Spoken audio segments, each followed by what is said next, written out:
Retrouvez le texte en version écrite sur le blog Creepypasta from the Crypt. Le lien est dans la description.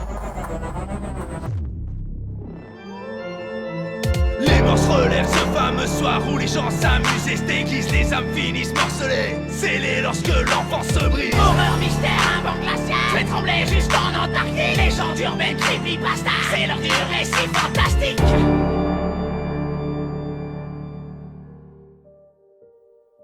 J'arrive sur mes 30 ans. J'ai une vie active, un homme avec qui j'espère me marier, un bon travail. Il n'y a pas longtemps, mon fiancé m'a fait remarquer que je ne lui parlais jamais de mon enfance avant mes 13 ans. J'ai eu comme un déclic. Il avait raison. Pourtant, il n'y avait aucune mauvaise volonté de ma part, ni aucune honte qui me pousserait à cacher mon passé. Je l'avais simplement occulté. Quand j'ai réalisé ça, que j'avais moi-même muré cette partie de moi, ce passé, tout m'est revenu. Et aujourd'hui, je regrette d'avoir fouiné dans ce recoin de mon cerveau. J'ai eu une famille atypique. Je ne sais pas vraiment comment vous raconter tout ça, alors je vais le faire en suivant l'ordre dans lequel mes souvenirs me sont revenus. Je pense que vous parler de ma famille est déjà un bon début. Commençons par ma mère. Persuadée d'avoir des dons de médium et de guérisseuse, elle a été condamnée à plusieurs années de prison pour la mort de mon petit frère Joseph, après avoir refusé de l'emmener à l'hôpital suite à une importante brûlure lors du barbecue. Avec l'accord de mon père, dont je parlerai plus tard, elle a préféré soigner Joseph à l'aide de ses dons, plutôt que d'appeler les pompiers. C'est ma tante qui, au bout de plusieurs semaines, et suite à mon appel, l'a emmené d'urgence à l'hôpital. Sa blessure s'était infectée et les docteurs ont dû amputer sa jambe gauche. Mais il était bien trop tard. Mon frère Joseph est mort à l'âge de 10 ans. J'ai ensuite été placé chez ma grand-mère maternelle, avec l'interdiction pour mes parents de me récupérer. Mon père avait une confiance aveugle en ma mère et ses soi-disant dons. Il ne la remettait jamais en question. Ce n'était pas un homme très intelligent, et elle le dominait en quelque sorte. Aussi, il détournait le regard lorsqu'elle nous mettait en danger, mon frère et moi, volontairement ou pas. Il a fini ses jours seul, dans sa vieille et sombre maison de la campagne bretonne, à regretter sa vie et ce qu'il en avait fait. Voilà dans quel environnement j'ai grandi. Mais malgré tout, ce ne sont pas ces événements qui m'ont fait oublier les 3/4 de mon enfance. Pour tout dire, je n'avais jamais vu ma grand-mère avant d'être placé chez elle. Ma mère ne parlait jamais d'elle, et à chaque fois que l'on évoquait mon grand-père, elle entrait dans des crises d'hystérie que seul mon père parvenait à calmer. Ma mamie s'appelait Louise. C'était quelqu'un de calme, qui ne parlait jamais pour ne rien dire. Elle vivait seule dans la forêt, près de Rocroi, dans les Ardennes, mais était née et avait grandi en Bretagne. Elle habitait une petite maison de bois, très rustique. C'était une femme indépendante, qui s'occupait de son logis avec vigueur. Elle savait se débrouiller, et se servait de sa voiture une fois par mois pour aller faire des courses en ville. Comme ma mère, et je pense que c'est d'elle qu'elle tenait ça, ma grand-mère était versée dans l'ésotérisme. J'avais remarqué certains livres dans sa bibliothèque qui intriguaient le petit garçon que j'étais. D'épais ouvrages reliés de cuir, au moins indéchiffrables pour moi. Mais ce n'était pas une sorcière. Disons qu'elle pratiquait plus la magie à la façon des anciens du village. Ceux qui vivaient ou ont vécu à la campagne sauront de quoi je parle. C'était plus de la superstition que de la véritable magie. Je me souviens que dans son salon, il y avait un petit guéridon que mamie Louise avait transformé en autel à la mémoire de papy. Je ne l'ai jamais connu, car il est mort avant ma naissance. Elle avait disposé 5 bougies autour d'un cadre contenant sa photo. J'avais interdiction d'en m'en approcher, et de souffler les bougies, pour quelques raisons. Ma grand-mère prenait également soin de ne jamais créer de courant d'air dans la maison. On n'ouvrait jamais une porte ou une fenêtre si une autre l'était déjà. Quand le soleil se couchait, mamie déposait un plat recouvert d'une serviette blanche sur le rebord de la fenêtre, à l'extérieur de la maison.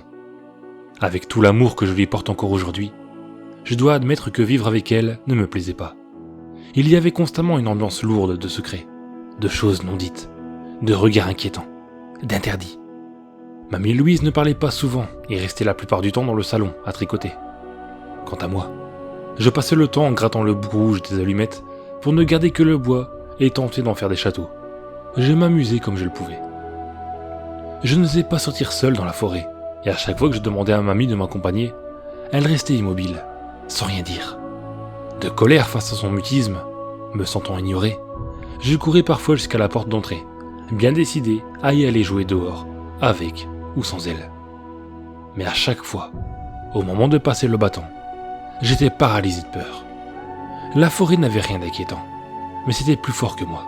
Je ne pouvais pas franchir le seuil de la maison sans succomber à une peur panique. Alors je venais auprès d'elle, qui continuait à tricoter, un sourire satisfait sur le visage. Une fois, en passant devant une bougie, l'air que mon passage avait dérangé l'a soufflé. Ma grand-mère était assise dos à moi et ne pouvait pas me voir. Alors, comme un petit garçon, j'ai tenté de cacher la bêtise. J'ai pris une des bougies pour allumer la mèche éteinte. Alors que j'approchais la flamme, mamie m'a appelé pour que je vienne près d'elle. Elle savait. C'était peut-être l'odeur de la fumée qui l'avait alertée. Elle m'a demandé de m'asseoir à côté d'elle. Elle a posé sa main sur ma cuisse. J'ai regardé son visage en pensant y voir de la colère. Mais elle pleurait. Sa face était crispée dans une expression de dégoût et des larmes coulaient sur ses joues. Sa main est doucement remontée le long de ma cuisse vers le haut, comme une caresse. Mamie Louise pleurait toujours et semblait lutter, rebroussant avec peine ses lèvres pour articuler quelque chose. Alors que sa main effleurait mon entrejambe, elle a hurlé « Rallume la bougie !» C'est ce que je me suis empressé de faire, terrifié. Une fois celle-ci allumée, mamie a séché ses larmes, puis sans rien dire, elle est partie préparer le dîner. Maintenant, j'aborde la partie délicate. Vous êtes libre de croire ou non à ce qui va suivre. Je n'écris pas pour convaincre qui que ce soit, mais pour m'exorciser d'un souvenir que j'avais miraculeusement oublié et que j'aimerais de nouveau sceller. Un soir, ma grand-mère, comme d'habitude, emmenait un plat recouvert d'une serviette en tissu pour le poser sur le rebord extérieur de la fenêtre. Alors qu'elle ouvrait la fenêtre du salon, j'ai relevé de mon côté celle de la cuisine pour fermer les volets. J'ai aussitôt senti un courant d'air et j'ai tout de suite pensé aux bougies, avant d'entendre un grand fracas de vaisselle brisée dans le salon. J'ai aussitôt fermé la fenêtre et j'ai accouru pour trouver mamie, livide, devant l'autel dédié à mon grand-père, dont les bougies étaient comme je le pensais, éteintes. À ses pieds, le plat était brisé. Mamie Louise m'a alors jeté un regard que je n'oublierai jamais. Elle s'est jetée sur le paquet d'allumettes, vide. Par ma faute. J'avais tout utilisé pour fabriquer un château qui n'avait même pas tenu. Devant son affolement, je me suis mis à pleurer. Quelque chose n'allait pas. Elle a poussé un petit gémissement, puis est passée devant moi, sans même me regarder. La nuit commença à tomber, et on n'y voyait déjà plus grand-chose dans le salon. Elle a grimpé les escaliers à toute vitesse, et j'ai entendu la porte de sa chambre claquer. Puis plus rien. Un silence qui encore aujourd'hui me terrorise. Je ne peux m'endormir que si j'entends la radio ou la télé, aux grandes dames de mon fiancé. J'ai ramassé les morceaux du plat et récupéré la serviette en tissu. Jusque-là, je n'avais jamais pu voir ce que mettait mamie Louise dans ce plat, qu'elle s'évertuait à poser sur le rebord de la fenêtre tous les soirs, à la nuit tombante. Je croyais à de la nourriture, mais il n'en était rien. J'ai découvert ce soir-là une petite poupée de chiffon, avec de la laine jaune en guise de cheveux, et un petit pantalon bleu. J'étais terrifié. C'était moi, dans ma tenue de nuit, le pantalon avec lequel je dormais. J'ai alors entendu la porte de la chambre de ma grand-mère s'ouvrir doucement. Des pas lents ont commencé à descendre l'escalier. Sans savoir pourquoi, je me suis rué derrière le canapé pour me cacher. Quelque chose n'allait pas. J'avais l'impression que mamie essayait de se faufiler sans que je ne l'entende. Au fond de moi, je sentais que ce n'était pas mamie Louise qui descendait l'escalier, que quelque chose d'autre était dans la maison avec moi. J'ai entendu sa voix, beaucoup plus proche que je ne le pensais. J'ai levé la tête. Elle se tenait juste devant le canapé. Aujourd'hui, je crois, sans savoir pourquoi, qu'elle savait où je me cachais avant même d'être en bas. Je me suis levé et je suis sorti de ma cachette. Que pouvais-je faire d'autre? Elle s'est approchée de moi et m'a serré dans ses bras en m'assurant que tout allait bien. Je l'ai cru. J'avais envie de la croire. J'étais un enfant terrorisé. Elle a pris ma main dans la sienne. Je me sentais presque rassuré. Puis, elle s'est assise dans le fauteuil et m'a invité à venir sous ses genoux. Il faisait noir. La nuit était totalement tombée. Je ne distinguais pas bien son visage, mais je crois qu'elle souriait. Je me suis assis sur ses genoux face à elle. D'une manière ou d'une autre, je n'osais pas lui tourner le dos. Elle a caressé mes cheveux puis ma joue, et sur mes larmes. Sa main est descendue le long de mon épaule, puis s'est attardée sur ma poitrine. J'ai à nouveau senti que quelque chose n'allait pas. Je n'aimais pas la façon dont elle me touchait, ni son sourire qui s'était élargi. Elle dégageait une odeur d'alcool et de tabac qui me donne encore la nausée quand j'y repense. J'ai repoussé sa main et je me suis levé, toujours lui faisant face. Son sourire s'est estompé. Elle s'est levée d'un bond et s'est jetée sur moi. Elle a enfilé quelque chose sur ma tête et a recouvert mon visage. C'était épais, élastique, et ça m'empêchait de respirer. J'ai tout de suite compris qu'elle essayait de m'étouffer avec le bonnet de bain qu'elle utilisait pour garder ses cheveux au sec sous la douche. J'ai essayé de hurler, mais je ne pouvais pas reprendre mon souffle. Je me débattais, griffais ses mains qui me maintenaient avec une force sidérante. Je ne sais pas combien de temps tout ça a duré. Probablement pas longtemps, même si ça me paraît une éternité. J'entends encore aujourd'hui le son de sa voix, les mots qu'elle a prononcés.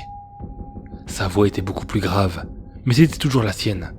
Son accent, en revanche, n'était plus le même.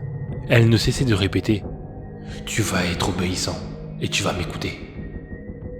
Mais soudain, elle a lâché prise et je suis tombé au sol.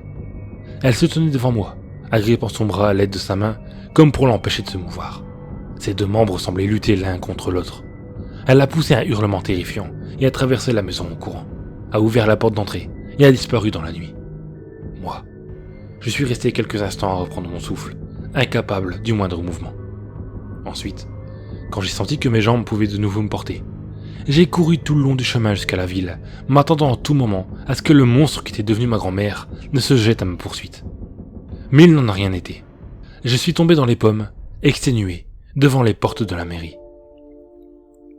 Écrire tout ça a été difficile. J'ai dû faire de longues pauses.